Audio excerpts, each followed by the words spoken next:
Hey, everyone. Ah, Granny. So, no good news for me then? You saw right through me. The Traveler collected a lot of spirits, and I checked all of them one by one. None of them matches Leela's description.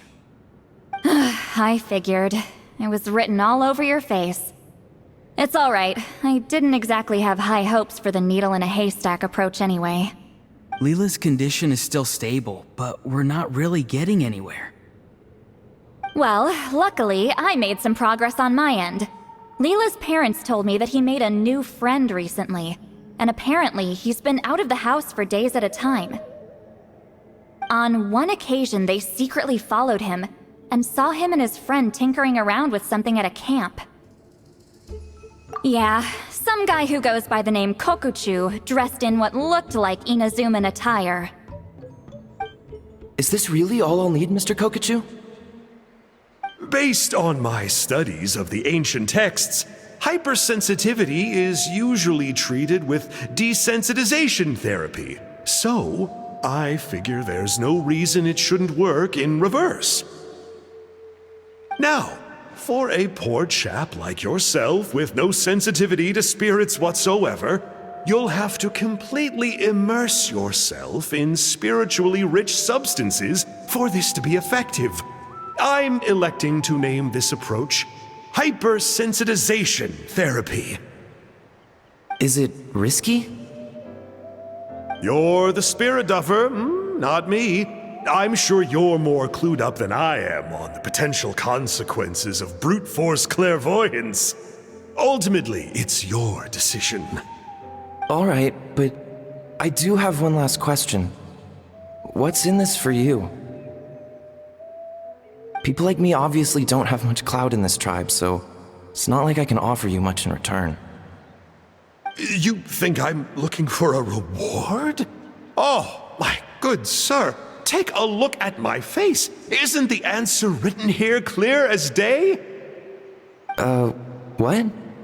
What's written? Just a friendly guy who's happy to help. What? So some random guy from Inazuma just felt like helping Leela cure his spirit deafness? Hypersensitization therapy, huh? What a novel idea. Could that really work? Not on Leela by the looks of things. It's anything but novel. Our tribe used to offer it as a treatment once upon a time. But it was so fraught with risks and had such an abysmal success rate that it was eventually outlawed. As for this Kokuchu fellow, I'm sure he has his own agenda. He conveniently disappeared right after Leela got into this mess. Leela's parents gave me the address of the camp, so I went and checked it out. There were clear traces of spiritual energy. And also, look what I found. What's this? A broken shard. Probably from a weapon or some sort of ceremonial implement. You feel that? It might look old, but it has extremely strong traces of spiritual energy. Leela must have used this as his medium. It would definitely explain how a spirit duffer like him was able to trigger a clairvoyant experience. Wait, there's something else. It feels so familiar. I think this is somehow connected to my ancient name. Connected how? Is it like a shard of an ancient name? No, more like... I think this item might have belonged to a previous bearer of my ancient name. Okay, that's it. Granny's getting itchy clairvoyance fingers. I'm going to try using this shard as a medium. Cool, same as last time? The Traveler can use the Spirit Loom to record what you find on a woven scroll. Nope. Auroron can do the recording this time. Why? It's a safety measure. You have a better understanding of the spirit domain than the Traveler. If this really is a Sanhaj relic, you'll be better placed to deal with the fallout in the event that something goes wrong. Ah, see, Paimon? Told you Granny has a soft spot for the Traveler. Look at her not wanting to put him in danger. Meanwhile, I'm just a grandkid, so I'm expendable.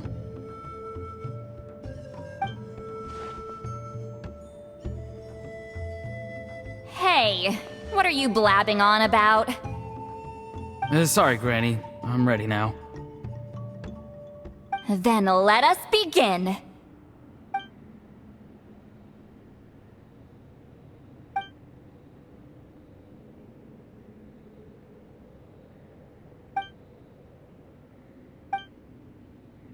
Alright, what's on the scroll this time? Looks like a broken bow covered in flames. Hey, don't you think one of the pieces looks just like this shard? You're right! It seems to be from the body of the bow. I saw a bow just like this in one of Granny's scrolls. Yes, it's the weapon Sanhaj used in the Battle of the Mare Javari. I guess that proves it. This shard is a bona fide Sanhaj relic. Good old Sanhaj. The relic's spiritual energy was fluctuating very strongly, but I wasn't in any danger at all. The Traveler probably would have been fine as well. Now that's a true hero, huh? Generations later and the stuff he used to own is helping to treat spirit duffers. I still think there's more to this story, though. Kokochu must have had his own motives beyond just treating Leela's condition. Well, okay, we saw the full bow just now, right? Maybe he wanted to see it too, so he could track down the other pieces. I don't know if he'd have anything to gain by doing that. Even if they're Sanhaj relics, I still doubt he'd have much use for a broken bow. Also, why use a spirit duffer in that case? You're basically setting yourself up for failure. Huh?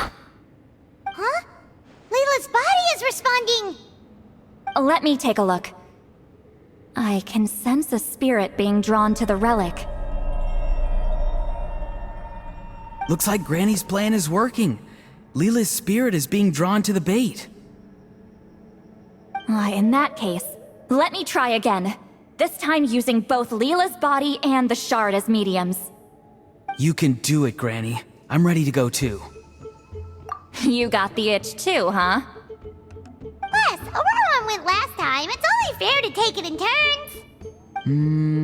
Fine by me. We know it's safe now, so you shouldn't have any problems.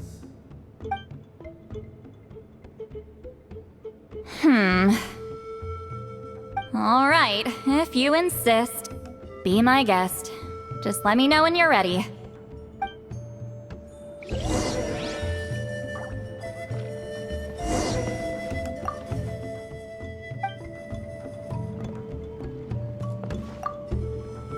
Don't worry.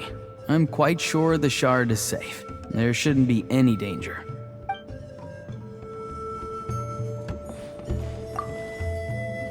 You ready? All right, here goes.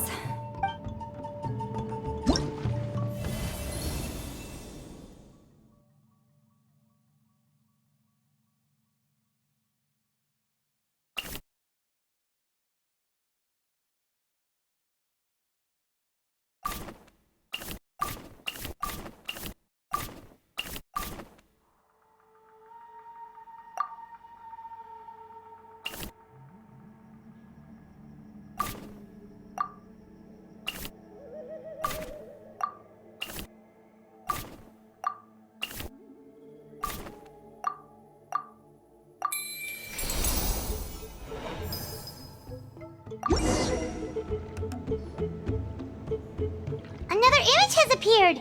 This one is a map. A map? Of where? Could it be the Mare Javari? The Mare Javari? The Mare Javari was reduced to a desolate wasteland after that big battle. Or rather, It became known as the Mare Javari after what happened there. The ashes of the monsters and warriors who fought there covered the entire battlefield. Sometimes, bone-chilling cries would be heard from the depths. Other times, the whole region would become engulfed in towering flames, drowning out the cries. That place is full of untold dangers and mysteries. Over the centuries, the finest adventurers have tried to prove themselves by venturing in. Sadly, most ended up perishing there. That lasted up until around 20 or 30 years ago, when strange things started happening. People started speaking of an enormous dark creature the size of a mountain, roaming around inside the Mare Javari. And then, shortly after that, the whole region just completely disappeared. Nobody knows how, but that infamously ominous place just vanished from the face of the world. What? How the heck? I know, right? Anyway, if I'm not mistaken, the place indicated on this map is where it used to be before it disappeared. At the westernmost part of Natlan. It's a very remote location, far away from any of the tribes. There never used to be a settlement there, but there's more people since the Mare Javari disappeared. Anyway, that's just what I've heard. I've never been there myself. This is what age does to you. The older you get, the less adventurous you become. That's just an excuse. Granny's too lazy to take a trip that far away. Hold on a second. There's a spirit approaching the shard and the woven scroll. Oh, Leela's body is responding again! Quite a strong reaction this time. Does this mean what he was really seeking was the Mare Javari's location? I sense it too. There's a soul nearby. Almost a complete one. This is creeping Paimon out! Seems like the plan is working. So, can we just wake him up now? Not today. You might think bringing a spirit back into its body is like pouring water from one bottle into another. But I need to borrow a ceremonial sword and make some other preparations. It'll take me about 2 days. But don't worry. Now that his spirit's returned, there's just one step left. Let's meet up again in 2 days.